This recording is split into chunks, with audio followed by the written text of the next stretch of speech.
Welcome back to Jerez. Amy Dargan and Simon Crayf are here. You can hear probably in the background that MotoGP are just about to start their second 90-minute session of the day. That will be their final session of the day, but probably the most important because it's just coming up to 2 o'clock local time here in Jerez. And in terms of track temperature, it's gone up a touch, hasn't it? It's got to be knocking on 60 degrees, you know. The last number I heard a little while ago was 57 degrees track temperature. And looking at the Moto2 guys that came in at that time, they were struggling. A couple of them a lot. So it's seriously hot, Amy. Well, it was Marc Marquez that topped that morning session. He was the only rider into the 1:37s. If we take a look or think back to last year with Fabio Quartararo, he still has the all-time lap record here. It came from qualifying. It was a 1:36.880. But bearing in mind what you said this morning, Si, about the track being a lot more slick, a lot more such hot temperatures out here this weekend, are we going to see anyone improve that lap time? You know, I was thinking about that as well, if it was possible, because, you know, you've got to take into account, yeah, it's a lot hotter. This morning was 44 degree track temperature when MotoGP were on track. FP1 for the race last year was 28, something like that. And so, big difference, but they went faster today because the bikes are newer and that new rear tyre, you know. Obviously riding, and all the boys are riding them as well. But, you know, it's really interesting to see if that lap time will drop. I have a feeling it will, but it might not drop in the time of race time. You know, we're knocking on 60 degrees. The all-time lap record's more likely to go in a morning session. I think it's also worth pointing out, Si, that in terms of technical developments in 2020, homologated parts have been frozen. We won't see any new aero bodies, and of course we won't see any new engines. Not a surprise for our manufacturers that don't have concessions, but actually quite a surprise when you think the likes of Aprilia and KTM are normally able to develop their engines throughout the season. How much do you think this is going to hold them back? Yeah, I spoke to Aprilia this morning about that engine development. We wanted to know whether the endurance was there, because they have some reliability problems with the new engine, which is totally understandable. It's brand new. They said they are still a little bit nervous. They haven't fixed everything, and they're not allowed to change a lot of the homologated parts.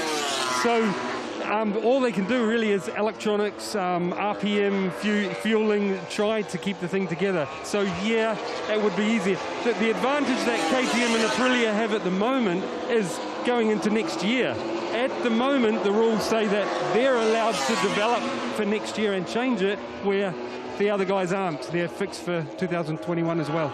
Shout out to Aleix Espargo, by the way. He finished 2/10 off Marc Marquez in P4. If they ever needed a bit of reassurance that they'd made the right steps with that RSGP, he can take something from that first session. You know, Aleix is... I first really noticed Aleix here at Jerez on the Ford Yamaha a lot of years ago. I think he likes this place. He's always really fast here. He loves the new bike. He's told everyone that, exactly that. He loves it. And I think it's all that together. He's one of the fittest men out there. You can see on his face he's not as struggling, you know, with this heat as a lot of the riders are. And yeah, good luck to him. I hope the engine stays together and he can bring home Aprilia's best ever points. Well, joining Marc Marquez in that top three, we've got Alex Rins and also Valentino Rossi. I know you definitely had a chat with Davide Brivio in pit lane earlier. What is his feedback about how Suzuki are planning this day of testing? You know, Davide Brivio told me exactly the same as Davide Tardozzi did, and that is really this morning was for the riders. Excuse me, suntan lotion. This morning is for the riders to get the rust off, you know, and get going. And this afternoon is when they said that they'd really start making some changes, you know, try to improve and try to figure out how to get some grip in this heat. Yeah, and Ducati said that, this is Davide Tardozzi, said that same thing, riders just getting comfy. This afternoon they're going to play with chassis and suspension settings that they've been working on, ideas over the lockdown to try to fix that new rear tyre problem, meaning they haven't been able to get the maximum out of that new high grip rear tyre. Yeah, I was going to ask ask you about Ducati, because they're at the moment right down at the bottom end of the timing, so nothing really to be worried about there, as was actually Maverick Vinales.